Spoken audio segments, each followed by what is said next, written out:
Okay. Anybody want to look at this tree close? Every night, usually. Yeah, I'm not a And tell me what this tree is.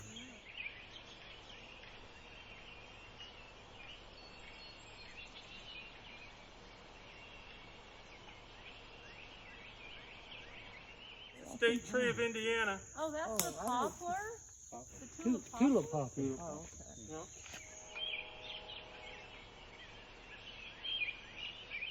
We just can't see the leaves. We can't see the leaves of the... Right. Yeah, if you get in a position where you can see the leaves, then Oh, here it is. the leaves have a very distinct shape. I see it through this. And This gap here in this tree or whatever that is, yeah. And of course the flowers do look like a tulip, and then if you use your imagination, even the leaves kind of look like a tulip. So that is our state tree of Indiana.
Down here in this valley, in this bottomlands here, is a great place for spring wallflowers.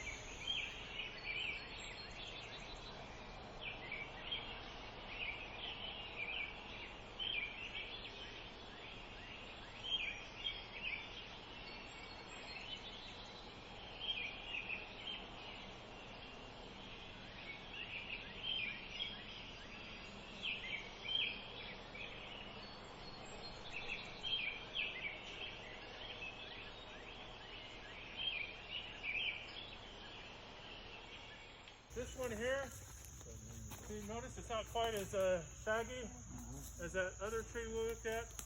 It's got these bigger shells or nuts. The nuts are in the shell.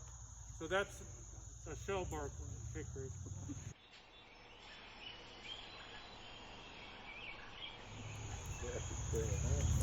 Okay. It's not quite as shaggy as a shagbark hickory, but shellbark hickory.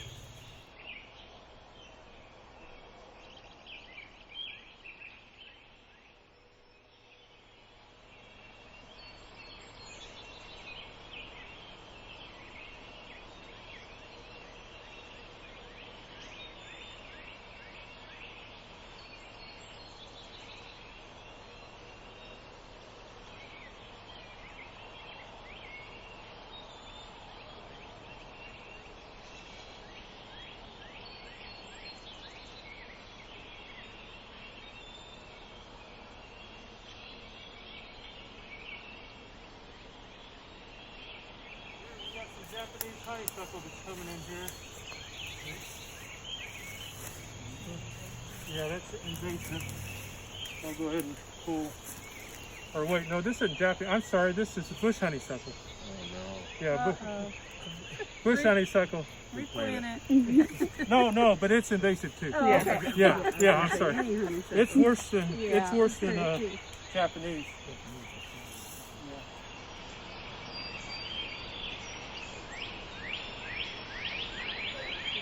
And then when they're this young, they're usually pretty easy to pull out of the ground. So when you pull them out of the ground, Is that what this is? Right here. yeah. When you pull them out of the ground, you don't want them to have contact with the ground if you leave them.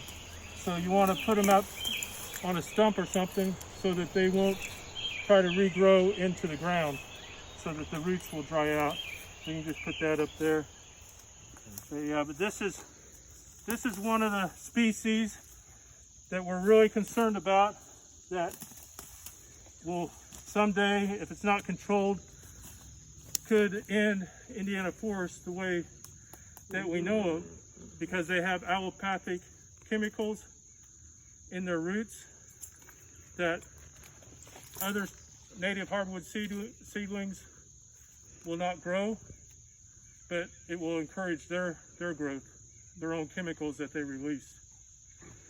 So that's a very, very bad invasive species that we do need to control. And Amber, if you got questions, Amber knows tons more than I do about that.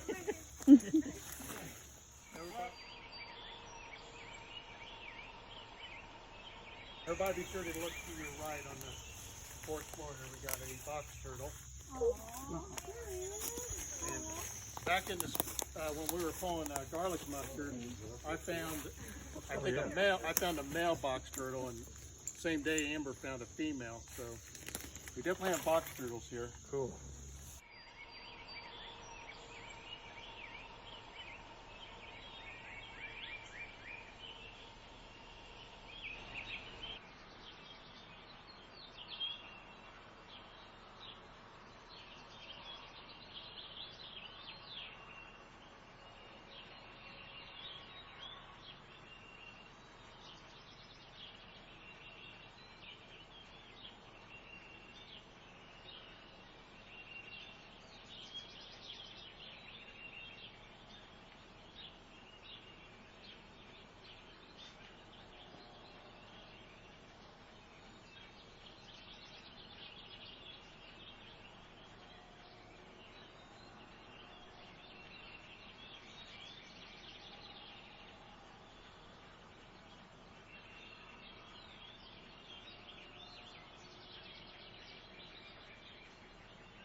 Native ground cover at home in a shady area.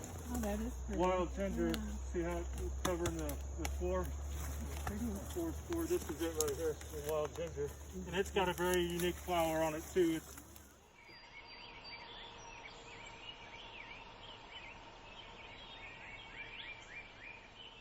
It reminds me of the pawpaw flower, because it's hidden up under the leaves, and it's real small, and ground beetles are what pollinate the wild ginger.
This is multi-flora rose right here, real thorny.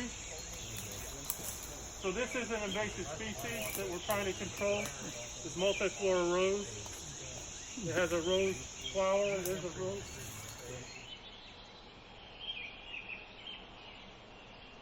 Here's another species of tree that we haven't seen yet, or at least I haven't pointed out yet. I like to call that bark like burnt cornflakes. So it's got a real flaky bark. It's a really good wildlife tree. Has lots of berries on it. Anybody know what that tree is? A lot of times in woods you'll see them, they get kind of crooked. This is a rather straight one. So, and it is very valuable timber species when it gets bigger. It competes with black walnut for value. Yeah. Mulberry tree? No, not mulberry. I thought you said something else. No. It is wild cherry. Wild cherry. Yeah, it's a wild cherry tree.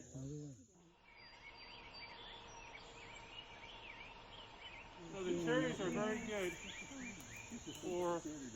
for the wildlife.